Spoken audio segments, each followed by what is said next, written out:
Shalom à vous bien-aimés et bienvenue sur ce plateau. Nous sommes très heureux de vous retrouver encore à ce nouveau numéro de notre émission C'est mon témoignage. Alors comme vous le savez, c'est vraiment une émission qui nous bénit. Nous avons déjà eu à avoir deux épisodes et là nous en sommes au troisième aujourd'hui. Et pour ce troisième épisode, nous sommes très honorés d'avoir avec nous encore un frère dans la foi à qui nous allons laisser le temps de se présenter d'ailleurs et pour nous évoquer son témoignage. Alors, bonjour frère Bonjour, et bienvenue sur ce plateau. merci beaucoup. Alors, comme je le disais tantôt, nous sommes très honorés de t'avoir avec nous cet après-midi. Et comme tu le sais déjà, cette émission est une émission afin d'amener les gens à partager leur témoignage, donc le témoignage de leur parcours avec Christ, parce que nous sommes convaincus que par le témoignage de quelqu'un, la vie de quelqu'un peut être touchée. Alors avant d'entrer dans le vif du sujet, nous allons te laisser le temps de te présenter qui tu es et également qu'est-ce que tu fais dans la vie. Ok. Bon, tout d'abord, merci pour l'invitation. Je vous en prie. C'est un plaisir pour moi d'être sur ce plateau et partager le témoignage de ma nouvelle naissance, de mon salut, de mon appel au salut avec vous et avec tous ceux qui nous regarderont. Que le Seigneur vous bénisse. Moi, c'est Ibrahima Soba et je suis chrétien de l'église La Vie Abondante à Clermont-Ferrand. Et je suis très honoré d'ailleurs de partager ces moments avec vous. Et voilà, sinon je suis de nationalité béninoise Ok. et je suis né au Bénin, en particulier dans une ville qu'on appelle Parakou. Ok. Ouais. C'est la cité des Koborous. D'accord. Ouais. Ok. Donc, je suis en France depuis 3 ans, en 2017. Ok, d'accord. Voilà. Donc, c'est un peu... Ok, super.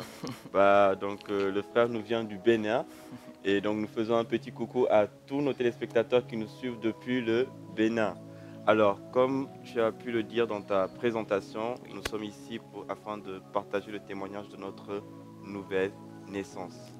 Alors, avant même d'entrer dans le cadre de ton témoignage, alors, tu as parlé de nouvelle naissance. Oui. Pour quelqu'un qui écoute, qui entend ce mot, tout de suite, il va se dire, mais pourquoi il parle de nouvelle naissance? C'est quoi nouvelle naissance et tout?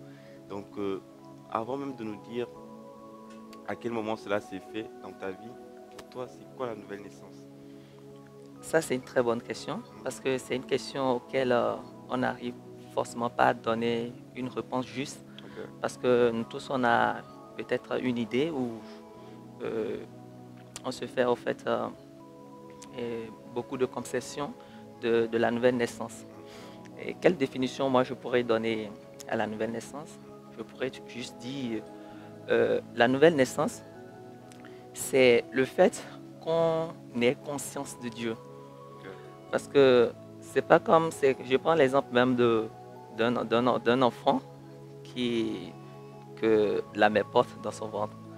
Et quand l'enfant naît, vous voyez, l'enfant déjà vit depuis le ventre, mais quand il naît, quand il sort, il a conscience d'une nouvelle vie. Ok. Vous voyez, ce n'est plus comme il était dans le ventre. Ouais. Vous voyez, c'est de la même manière pour nous en tant qu'enfants de Dieu. Un jour, on n'était pas conscient de Dieu. Mais quand nous naissons de nouveau, nous devenons conscients de Dieu. Donc, nous avons cette conscience de Dieu. Ok. Donc, moi, c'est cette définition que je trouve un peu appropriée pour la nouvelle naissance. C'est vrai qu'il y a beaucoup d'autres définitions qu'on peut apporter à ce groupe de mots. Ok, super. Alors Oui. du coup, à quel moment donc c'est fait pour toi cette conscience de Dieu, Oui. cette nouvelle naissance? À quel moment c'est parvenu dans ta vie? D'accord. Bon, comme je l'ai dit dans ma présentation, je m'appelle Ibrahim. Donc ça peut vouloir dire déjà quelque chose. Parce que Oui. quand tu donnes ton prénom déjà, on peut déjà identifier, ah oui, Ouais. on peut Je suis déjà d'accord. te situer par rapport à une religion. Mhm, Voilà, donc je voulais dire et à nos amis qui nous suivent mhm. que je suis issu d'une famille musulmane. Ok. Et il faut dire que le témoignage a commencé, l'histoire a commencé depuis, disons, ma grande sœur, Ok. parce que j'ai une grande sœur qui aussi, voilà, a donné sa vie à Jésus, Gloire à Dieu. parce qu'à un moment donné, en fait, elle traversait vraiment de difficultés, Mhm. et nous avons une tante qui connaissait déjà le Seigneur. Elle, c'est une chrétienne, Et c'est alors qu'elle a invité ma soeur, parce qu'à cause de sa situation, elle a invité ma soeur pour dire, ah, tiens, il y a Jésus qui peut, je dis Jésus aujourd'hui parce que Oui. je sais de qui on Ouais. parle maintenant, vous voyez. Ouais. Sinon avant, je ne savais pas de Pas qui on évident, parlait. oui. Donc voilà, donc elle a commencé par suivre la tante.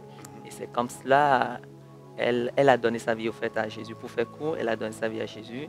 Et la situation s'est améliorée au fil des temps avec et la tante et avec les programmes qu'ils avaient. C'était dans une église pas loin, qui est devenue mon église après. Ok, Vous d'accord. voyez. Ok, Donc tout est parti d'une invitation d'accord. en 2008. D'accord, 2008. Donc en 2008, c'était la veille de mon anniversaire, je crois. Ok, La veille de mon anniversaire de 18 ans. ok, Donc, ok, d'accord. donc je pense que le Seigneur a bien trouvé le moment pour me Moment saisir, vous Ok, voyez. super. Parce que c'était quand même un âge où le Seigneur a trouvé qu'il fallait m'appeler. Et donc l'amie de ma grande soeur m'a invité. Et quand elle m'a invité, bon, comme c'est toujours moi, c'est pas que c'est en ce moment j'entendais parler de Dieu, hein, mais je n'avais pas cette conscience de Dieu. Vous voyez, vous pouvez entendre parler de Dieu sans avoir vraiment conscience de Dieu. Vous pouvez entendre parler de Dieu, vous pouvez même être dans une religion sans pouvoir avoir conscience vraiment de Dieu. Vous voyez? Donc la conscience de Dieu, ça ne vient pas au fait de nous-mêmes. C'est une révélation. Ok, La conscience de Dieu, c'est une révélation. Vous voyez? Donc j'étais musulman. Donc j'allais à la mosquée, je faisais tout ce qu'il faut faire, je faisais des prières. Mais la conscience de Dieu, c'est venu du moment où j'ai accepté cette invitation-là. Et je suis parti, tout était différent pour moi parce que voilà, je voyais des frères, ils adoraient, ils chantaient ce jour-là. Bon, comme ma grande soeur était déjà ancrée, elle était déjà dans le groupe et elle avait déjà des responsabilités. ok, Donc quand on me présentait, on dit attends, c'est le frère de telle personne. ok, d'accord. Donc et voilà, c'était ma tante aussi qui était monitrice et qui était présidente du culte Ok, en ce d'accord. moment. Donc elle m'a présenté, comme on se présente d'ailleurs quand on vient, on t'invite à l'église. Ok, Donc ils oui. m'ont présenté tout ça Oui. et c'était vraiment de la joie. Mais après, ce n'est pas ce jour-là que la chose s'est produite. C'est le fait qu'on m'a dit, ah tiens, tu es venu le dimanche prochain, est-ce que tu vas revenir après? Là, je me suis posé une question. Je me suis dit, est-ce que c'est le moment que je puisse abandonner tout ce que tout ce qui m'occupait pour commencer pour prendre cet engagement d'aller à l'église les dimanches? Parce que c'est parti de aller à l'église les dimanches. Moi, je jouais au foot les dimanches matins. Ok. Donc, on voulait m'ôter cette partie de moi. Ok, Donc, est-ce que c'est le moment de prendre cette décision? ouais, je vois. C'est alors que, vous voyez, parce que je suis de nature, j'écoute beaucoup. Et ma grand-sœur m'a dit, tiens, quand tu t'engages pour quelque chose, c'est mieux d'aller jusqu'au bout. Et ça, cette parole m'a dit quelque chose. Cette parole a sonné plus fort dans mon cœur. Ok. Je me suis dit, pourquoi pas? Et c'est comme ça que j'ai commencé par aller. Mais le Seigneur m'a touché, disons, 3 dimanches après, au fil du temps, parce que le Maître Jésus, il dit dans Matthieu 11, 27, je crois, il dit que le Père toutes choses m'ont été données. Tu vois? Et que personne ne connaît le Père si ce n'est le Fils. C'est bon? Et personne ne peut connaître aussi le Fils si ce n'est le Père. C'est-à-dire que celui à qui Jésus décide de révéler le Père ou bien le Fils, ou bien se révéler, c'est lui qui peut connaître Dieu. Et c'est de là, le Seigneur, le Jésus a commencé par se révéler à moi. Et ça, c'est quelque chose qui se passe au fond de toi. Tu sais que quelque chose est en train de se passer au fond de toi. Tu sais que tu es en train de connaître une nouvelle naissance. Tu sais que tu es en train de connaître une nouvelle manière de voir la vie. Et c'est au fond de toi que ça se passe. Ça se passe. C'est pour cela que je disais tout de suite que la nouvelle naissance, c'est pas connaître Dieu, c'est pas dire le nom de Dieu, c'est pas dire Jésus, c'est pas chanter chez Jésus, c'est pas chanter les louanges, mais c'est une révélation de Christ dans ton cœur. Et c'est ça qui booste ta foi, c'est ça qui sait que en ce jour, tu sais que tu es vraiment né. Et ce qui m'a même encore prouvé que vraiment il y a quelque chose qui se passait, on était à une réunion, un de ces soirs avec les frères et sœurs, on disait, qui d'entre vous sait en ce moment, si Jésus-Christ venait, qui sera sauvé? Nous tous, on était chrétiens, on était là, n'est-ce pas? On était venus à une réunion, c'était pas une réunion des païens, c'est une réunion de ceux qui disaient Dieu, qui louaient Dieu, qui chantaient Dieu. Mais on nous a demandé qui sont ceux qui, en ce moment, savent que si Jésus-Christ venait, ils seront enlevés avec lui. et personne n'a levé le doigt. Et j'ai levé le doigt parce que quelque chose bouillonnait en moi. Wow. Je ne pouvais pas me retenir. Je savais que ce jour-là, si Jésus venait, j'allais avec lui. Amen. Vous voyez, c'est ça la conscience de Dieu. Ok. C'est ça la conscience de Dieu. C'est ça la nouvelle naissance. Et c'est cette expérience qui change tout dans la vie d'une personne. Amen. Amen. Vous voyez, c'est cette expérience qui change tout dans la vie d'une personne. Super. Wow. Et j'étais vraiment dans la joie. Et tout a commencé. Tout est parti de là. Et voilà, les choses ont suivi au fur et à mesure. Et c'était vraiment une belle expérience pour moi. Ok, gloire à Dieu. Merci beaucoup. Alors, tu as parlé de 2008. Oui. Alors aujourd'hui, nous sommes en 2021, donc 13 ans. si je calcule bien, on est dans un espace de 13 ans. Oui, je suis dans ma Alors, 13e année là. Dans ta 13e année dans le Seigneur. Oui. Waouh. Donc, je comprends par là également qu'il y a un long parcours. 13 ans, ce n'est pas 13 jours. Donc, et quel est le parcours, en tout cas, qu'est-ce qui s'est passé après? C'est vrai que, comme tu l'as fait comprendre, après 3 dimanches, donc tu as finalement donné ta vie à Jésus et tu as commencé à cheminer avec le Seigneur. Yes. Mais nous savons également que lorsque nous donnons notre vie à Jésus, la vie ne devient pas rose. Ouais, c'est Et même sûr. d'ailleurs, les roses ont des épines. Donc, je suppose que pendant ces 13 ans, il y a eu peut-être des moments de haut et de bas, des moments peut-être de difficulté, des moments où peut-être tu étais zélé au début, après c'était pas trop ça, je sais pas. En tout cas, tu connais ton parcours. Oui. Donc, qu'est-ce qui s'est passé après ces 13 ans? Donc, on quitte un peu l'épisode de 2008, tu as donné ta vie à Jésus, tu as commencé à connaître le Seigneur. Mais qu'est-ce qui s'est passé après? De manière brève, qu'est-ce qui s'est passé après? Quel est ton parcours en fait? Ok.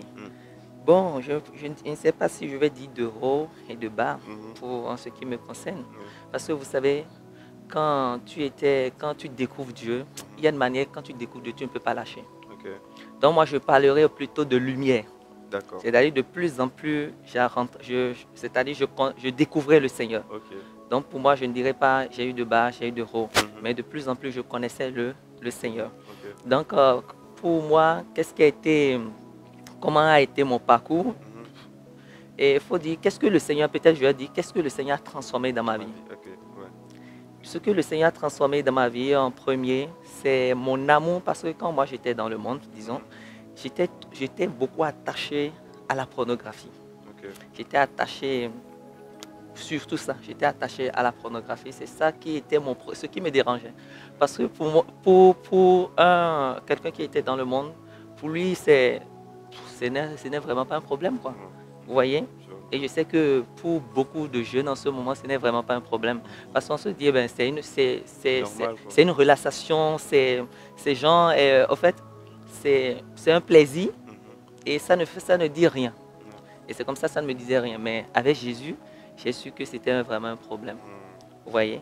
Parce qu'il y a des choses dans ta vie, tu ne sais vraiment pas que c'est un problème. Mais quand tu rencontres Jésus, Jésus va t'ouvrir les yeux et tu sauras que c'est un problème. Et ça, c'est quelque chose que le Seigneur a transformé dans ma vie.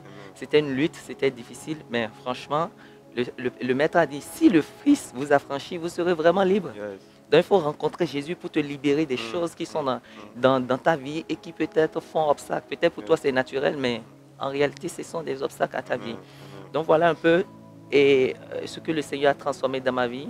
Après, le Seigneur a transformé quelque chose aussi dans ma vie, vous savez. À un moment donné, j'avais un peu, je ne sais pas si c'était quelque chose, c'était vraiment un problème, mais le pardon.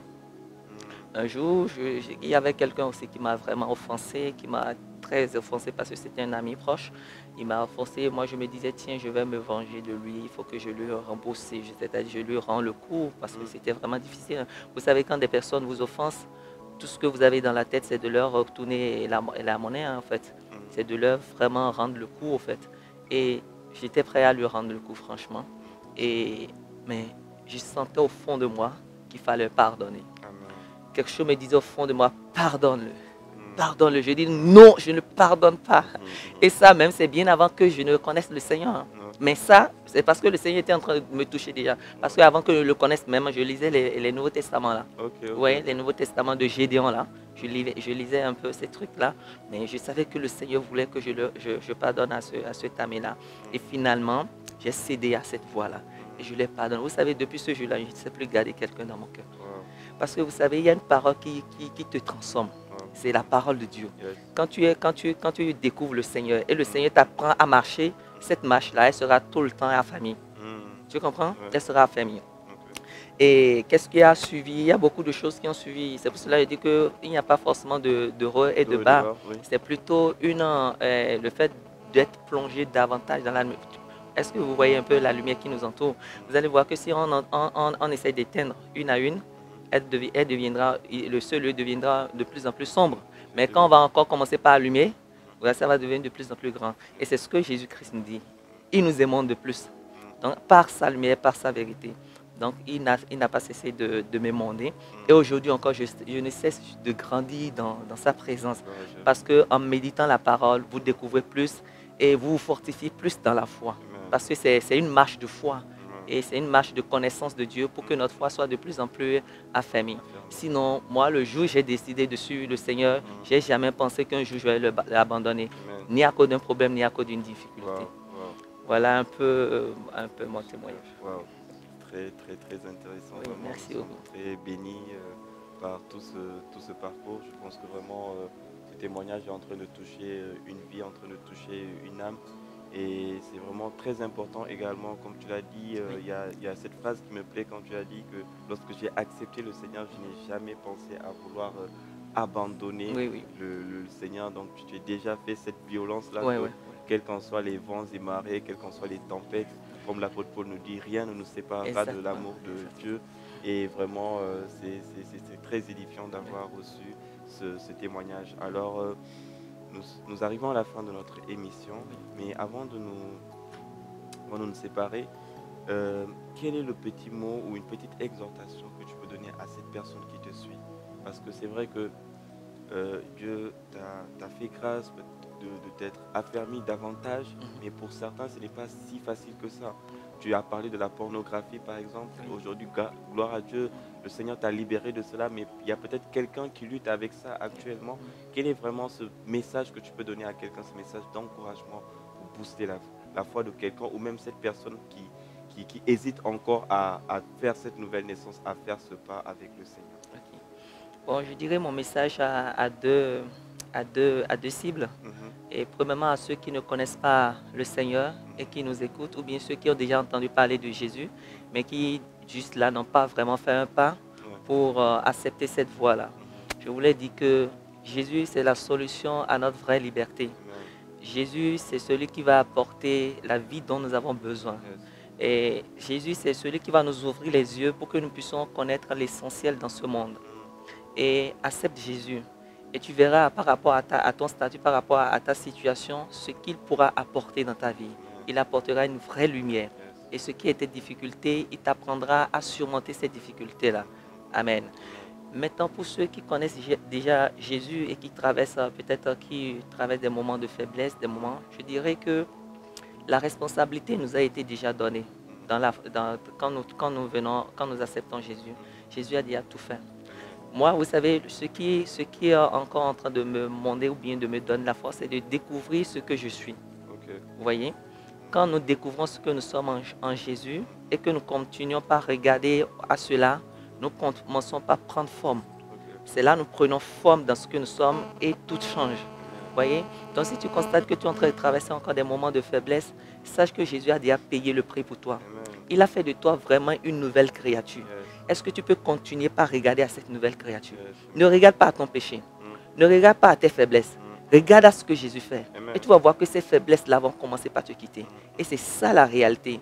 Parce que le diable peut te tromper. Aujourd'hui, peut-être tu es tombé. Ou bien hier, tu es tombé. Et tu te dis, non, c'est fini pour moi. Non, rien n'est terminé pour toi. Regarde à ce qu'il a fait à la croix. Il a pris ton péché. Si autant que tu peux voir qu'il a pris ton péché, c'est possible pour toi de t'en débarrasser. Et si tu es attaché à cette vision, à cette image, à ce que Jésus a fait de toi, je peux te rassurer que lui qui a dit le juste vivra par la foi, cette foi va transformer une situation de faiblesse en force pour toi au nom de Jésus. Voilà ce que je peux partager avec nos amis. Vraiment, merci encore pour merci beaucoup aussi à vous. passer sur ce plateau. Merci pour ces mots d'encouragement. Merci de nous avoir honorés par ton témoignage. Vraiment, et je suis convaincu que ça va toucher la vie de quelqu'un. Alors bien aimé, vous l'avez compris, comme l'a dit notre frère Ibrahim, c'est dans nos faiblesses que le Seigneur se glorifie. Et le Seigneur a déjà payé le prix pour nous à la croix. Il a déjà payé le prix pour ton péché. Alors, j'aimerais dire à quelqu'un, quel qu'en soit ce qu'on peut dire de toi dans la société, quel qu'en soit comment on peut te considérer, sache que le Seigneur a déjà payé le prix pour toi.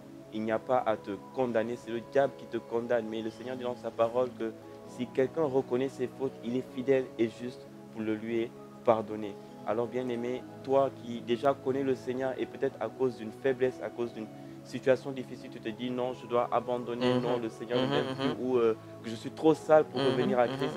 Non, bien-aimé, c'est un mensonge du diable. Oui. Le Seigneur t'aime tel que tu es. Il attend juste que tu fasses le pas, que tu puisses te repentir et revenir à lui. Alors vraiment, bien-aimé, n'abandonne pas, reste encore attaché à Christ parce que le Seigneur est encore à tes côtés et il veut te faire encore du bien.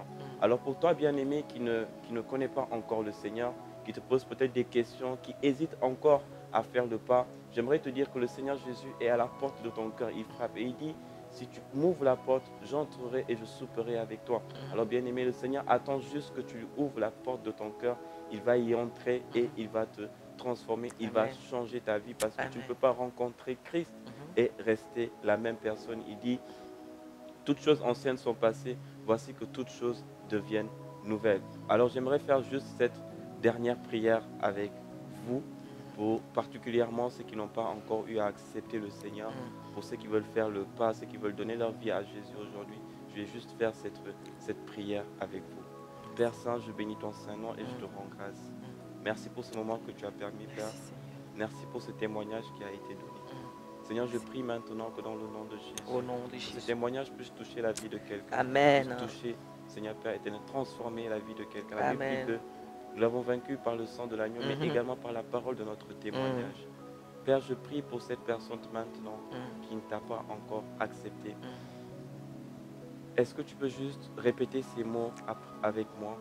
Seigneur Jésus, je dis merci.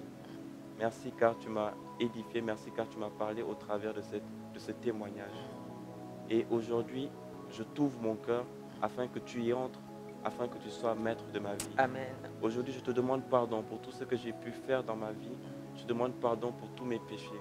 Et je t'accepte à partir de maintenant jusqu'à ton retour comme le Seigneur et comme le Sauveur de ma vie. Viens prendre place dans mon cœur. Conduis ma vie, Seigneur, et fais-moi vivre dans tes sentiers pour la seule et unique gloire de ton Saint-Nom. Je bénis au Père ton Saint-Nom, que tout l'honneur et toute la gloire te reviennent dans le nom puissant de Jésus-Christ. Amen. Amen. Amen. Alors, Amen. bien-aimés, merci à vous de nous avoir suivis. Nous vous retrouvons bien évidemment à notre prochain numéro. C'était votre serviteur, le frère Cédric Nour. Que Dieu vous bénisse.